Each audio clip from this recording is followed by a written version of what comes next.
오늘은 미국 중앙은행의 새로운 통화 정책 중 양적 완화에 대해서 말해볼까요? 그럼 정신줄 꽉 잡고 렛츠고! 양적 완화라는 게 정확히 뭔지, 그게 뭐 하는 건지 알려줄게. 먼저 중앙은행이란 무엇인지부터 시작하고 그들이 도입하는 통화 정책에 대해서 좀 더 알아보자. 먼저 중앙은행이란 우리나라의 한국은행 같은 거야. 이 중앙은행들이 쓰는 통화 정책 중에 하나가 바로 기준금리야. 이건 중앙은행이 정하는 중요한 이자율이야. 왜냐면 이걸 바탕으로 은행들이 서로 돈을 빌려주고 빌릴 수 있거든. 그리고 몇 년 전에 금리 동결에 대한 이야기도 들어봤을 거야. 그 이유는 경기가 살아나고 있다는 걸 반영해서야. 그래서 시장에는 금리가 좀씩 올라가고 있는 거지. 그런데 여기서 중요한 건 기준금리랑 시장금리의 차이야. 기준금리는 중앙은행이 정하는 거니까 그냥 그대로 고정돼 있을 수도 있어. 근데 시장금리는 시장 상황에 따라 변동되는 거지. 그래서 둘 사이의 차이가 생겨나는 거야. 그럼 이제 양적 완화에 대해서 좀 더 들어가 볼게. 양적 완화란 중앙은행이 장기 국채를 매입하는 거야. 이걸 통해서 돈을 시장에 더 넣어줘서 경기를 활성화하고 금리를 낮추는 효과를 노리는 거지. 이 정책을 통해서 경제가 활기를 찾을 수 있게 돼. 그럼 이렇게 설명을 들으면 양적 완화도 뭔지 이해할 수 있을 거야. 그러니까 중앙은행이 취하는 이런 통화 정책들이 어떤 의미를 가지는지 알게 되면 더욱 쉽게 이해할 수 있을 거야. 금리는 정말 중요한데 그것이 어떻게 결정되는지 알아? 바로 시장에서의 수요와 공급에 따라 움직이는 거야. 돈을 필요로 하는 사람들이 많으면, 그냥 대출을 받으려고 하는 사람들이 많으면 금리는 높아져. 왜냐면 그들은 좀 더 비싼 금리의 대출을 받아야 하니까 말이야. 그래서 돈의 수요가 많으면 금리도 올라가게 돼. 그 반대로 돈을 빌려주려는 사람이 많으면 너도 나도 돈을 빌려주고 싶어 하면 가장 저렴한 금리로 돈을 빌릴 수 있겠지. 돈을 빌려주는 사람, 즉 돈의 공급이 많으면 금리는 내려가게 돼. 그래서 IMF 전후의 한국 경제를 보면 금리가 상당히 변했어. 1997년 이전에는 한국 경제가 고성장이었으니까 기업들이 돈을 많이 빌려서 투자를 했었어. 그래서 돈의 수요가 많았고 그러니까 금리도 높았던 거지. 이것이 고금리 시대였어. 근데 IMF 사태 이후에는 상황이 달라졌어. 많은 기업들이 너무 많은 부채를 짊어지고 있어서 망했어. 그러면서 기업들의 투자가 줄어들었지. 그런데 한국은행과 정부가 돈을 많이 풀어서 시중에 돈이 많이 돌았어. 그래서 돈의 공급은 많은데 수요가 부족하게 되었어. 그러면 당연히 금리는 내려갔지. 그래서 2000년대에는 한국은 이른바 저금리 시대에 접어들게 된 거야. 그리고 금리에 대해서 얘기해볼까? 금리는 돈의 가격이라고 생각하면 돼. 돈이 필요한 사람들이 많으면 금리가 올라가고 돈을 빌려주려는 사람이 많으면 금리가 내려가는 거지. 근데 중앙은행이 결정하는 금리도 있는데 그건 기준금리야. 한국은행이 이 금리를 정책적으로 결정하거든. 과거 2021년 5월의 기준금리가 0.5%였지.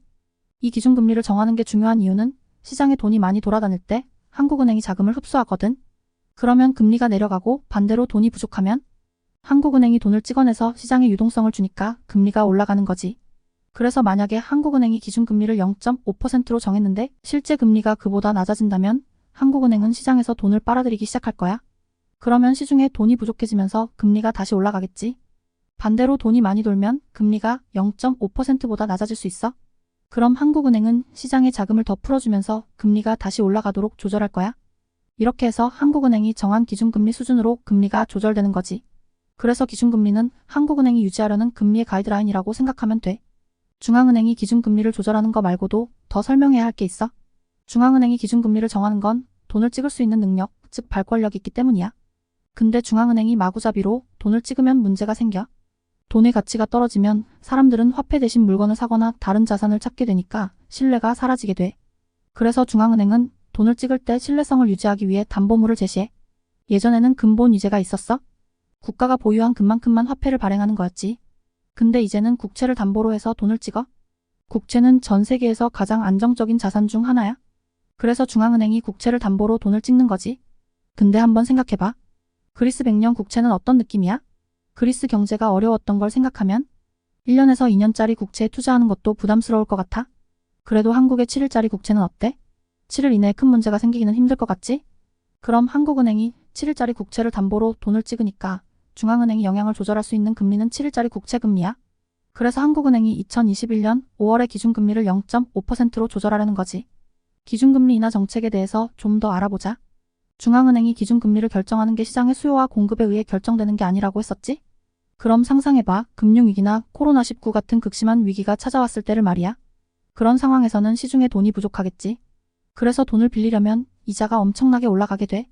그런데 그때 중앙은행은 기준금리를 크게 낮추면서 시중에 돈을 쏟아붓기 시작한 거야.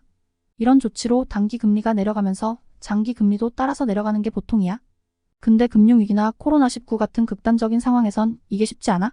단기 금리를 낮춰도 시중은행 같은 금융기관들이 돈을 대출해주기가 쉽지 않거든. 그때 중앙은행이 단기 금리를 낮춰도 장기 금리가 영향을 받지 않는 거야? 한 가지 질문을 해보자. 너나 내가 대출받거나 투자할 때 7일짜리 초단기 상품을 써본 적 있니? 그렇게 초단기로 돈을 빌리거나 대출받는 건 시중은행이나 대형 금융기관이 아니면 거의 없을 거야. 보통은 최소 1년 이상의 장기 상품을 선택하지. 실제로는 경제에 영향을 미치는 게 초단기 금리보다는 1년 이상의 장기 금리야. 중앙은행이 기준금리를 얼마나 낮추든 실질적인 경제 효과를 내려면 장기 금리를 낮추는 게 중요하거든. 맞아, 금융위기나 코로나19 같은 긴급 상황에서 미국 연방준비제도는 기준금리를 제로로 낮춰봤지만 그 효과가 좋지 않았어. 그래서 중앙은행이 이전에 시도하지 않았던 행동을 하게 됐어. 원래 중앙은행은 초단기 국채를 사들이면서 돈을 뿌려줬지. 하지만 그런 걸로는 시중의 유동성 문제를 해결할 수 없어. 장기 금리를 낮추고 경제를 활성화시키려면 중앙은행이 더 나서야 해. 장기 금리를 낮추는 가장 좋은 방법은 장기 금리 시장에 직접 자금을 공급하는 것이야. 그래서 패드는 장기 국채를 사들이기 시작했어. 10년 금리 시장에서 장기 국채를 담보로 가져오면서 돈을 풀어준 거야. 예전에는 주로 단기 채권만을 사들였지. 그런데 이제는 패드와 다른 중앙은행들이 이전에 시도하지 않았던 방식으로 행동하고 있어. 장기 국채를 사들이면서 자금을 시장에 풀어주는 거지. 시장에 돈의 공급이 늘어나면서 돈의 가치인 금리가 내려가겠지. 그래서 장기 금리가 크게 떨어지면 실제로는 경제에 도움이 되는 거야. 이런 정책을 양적 완화라고 부르지. 기준금리를 낮추는 것만으로는 한계가 있어서 2008년 금융위기 때와 이번 코로나19 사태 때처럼 장기 국채를 사는 이례적인 정책이 도입되었어. 예전에는 패드가 화폐의 신뢰를 생각해서 장기 국채를 사들이지 않았는데 이제는 다르게 행동하고 있지. 여기서 한 발 더 나아가면 그때 초단기 국채만 사던 패드가 장기 국채를 사들였다고 했어. 이제는 회사채도 사들일 수 있어. 예를 들어 애플이나 구글 혹은 포드 같은 회사채를 담보로 돈을 찍어줄 수 있어. 이런 정책을 질적 완화라고 해. 일본 중앙은행인 BOJ나 유럽 중앙은행인 ECB는 실제로 회사채 매입을 확대하고 있어. 그리고 패드는 질적 완화까지는 아니더라도 코로나19 사태 때 미국 정부와 협조하여 간접적으로 회사채를 매입하고 돈을 공급한 적이 있어. 이번 영상에서는 양적 완화가 무엇을 의미하는지에 대해 알아보았어. 핵심은 중앙은행이 과거에는 시행하지 않았던 장기 국채를 매입하는 정책을 시행하는 것이야.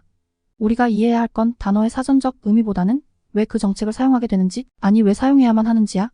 중앙은행이 통화정책을 시행할 때 그 정책이 실물 경제에 균등하고 효과적으로 영향을 미칠 수 있다면 그것이 최고일 거야. 하지만 그게 쉬운 일은 아니야. 과거에는 기준금리 인하만으로도 강력한 효과를 냈지만 이제는 그 정도만으로는 부족해. 그래서 우리는 과거에는 볼 수 없었던 더 강력한 정책을 사용할 수밖에 없는 거야. 그리고 그 과정에서 장기 국채를 매입하며 돈을 찍는 양적 완화와 국채뿐만 아니라 회사채까지 매입하며 돈을 찍는 질적 완화라는 정책이 등장한 거지. 여기서 한 가지 더 짚고 넘어가자면 왜 패드가 이런 강력한 정책을 쓰게 되었을까? 왜 기존의 파워풀한 정책인 기준금리 인하만으로는 제대로 된 효과를 발휘하지 못하는 걸까? 그 이유는 부채가 과거보다 훨씬 많아졌기 때문이야. 경제 위기가 깊어지면서 기존의 약은 효과가 떨어지는 거지. 마치 약물에 내성이 생기는 것처럼 말이야. 그래서 과거와 같은 효과를 내기 위해선 더 강력한 조치가 필요한 거야. 하지만 새로운 정책인 양적 완화나 질적 완화에는 부작용이 따르게 돼. 자산 가격이 급등하거나 화폐 가치가 하락하는 등의 부작용이 나왔지. 하지만 실물 경기가 위태로울 때 중앙은행이 이런 노력을 기울이는 걸 감안할 필요가 있어. 자, 오늘은 기준금리와 시장금리의 차이에 대해서 함께 살펴보았어. 그리고 중앙은행이 조절하는 기준금리가 바로 초단기금리인 걸 알려줬지. 이 초단기금리의 변화가 실제로는 장기금리나 회사채 금리 같은 실물 경제에 어떤 영향을 끼치는지 알아보았어. 그러나 요즘에는 부채가 지나치게 많고 그 부채로 인한 위기가 예상되는 상황이라 기존의 기준금리 인하만으론 문제를 해결하기 어렵다는 걸 깨달았지. 그래서 중앙은행이 장기 국채를 사들이는 양적 완화와 회사채를 매입하여 자금을 공급하는 질적 완화를 도입했다는 걸 알려줬어. 이번에 나온 중요한 용어들은 잘 기억해두는 게 좋을 거야. 앞으로 글로벌 금융시장에서 자주 만나게 될 테니까 말야. 그럼 다음 영상에서 더 많은 공부를 보자. 조태꾸아래죠?